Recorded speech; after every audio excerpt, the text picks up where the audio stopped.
জানাচ্ছেন জসিম পারভেজ। জসিম, বৈরী আবহাওয়ার কারণে সমুদ্র বন্দরগুলোকে কত নম্বর সতর্ক সংকেত দেখাতে বলা হয়েছে এবং মাছ ধরার যে ট্রলারগুলো রয়েছে সেগুলো নিরাপদ আশ্রয়ে ফিরেছে কিনা?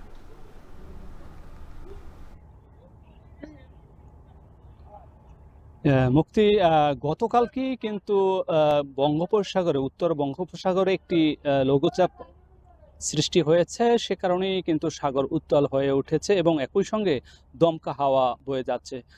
আর উত্তাল সমুদ্র থেকে মাছ ধরা সকল ট্রলার নিরাপদ আশ্রয়ের জন্য দক্ষিণ উপকূলীয় অঞ্চলের যে সর্ববৃহৎ যে মৎস্য অবতরণ কেন্দ্র আলিপুর মহিপুর, সেই আলিপুর মহিপুরের পোতাশ্রয় শিববাড়িয়া নদে নিরাপদ আশ্রয় ফিরে এসেছে হাজারো ট্রলার।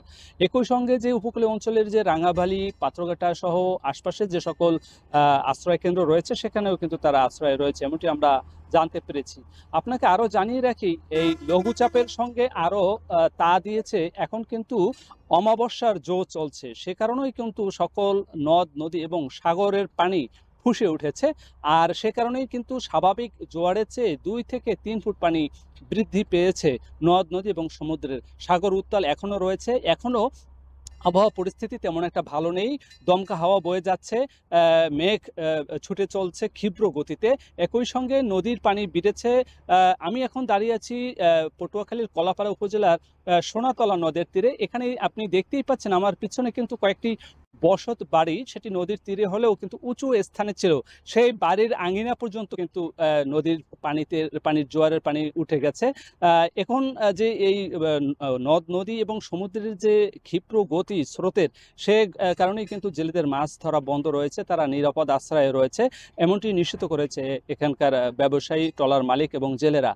আবহাওয়া অধিদপ্তর আমাদেরকে নিশ্চিত করেছে যে এখন পায়রা সমুদ্র বন্দর সহ 4টি সমুদ্র বন্দরকে 3 নম্বর স্থানীয় সতর্ক সংকেত দেখে যেতে বলেছে এবং একই সঙ্গে সকল নৌযানকে সাবধানে উপকূলের কাছাকাছি থেকে চলাচল করার জন্য নির্দেশনা দিয়েছেন।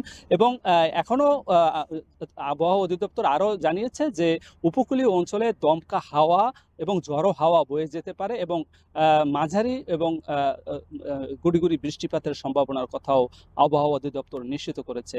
তো এক কথা বলা যায় যে উপকূলীয় অঞ্চলে বৈরী আবহাওয়া বিরাজ করছে।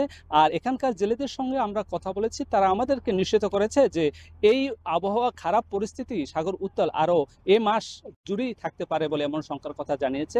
এতে এখানকার যে ট্রলার মালিক এবং জেলে রয়েছে তারা লোকসানে পতিত হয়েছে। এ ছিল আমার কাছে সবশেষ। জসিম পারভেজ যুক্ত ছিলেন পটুয়াখালী থেকে।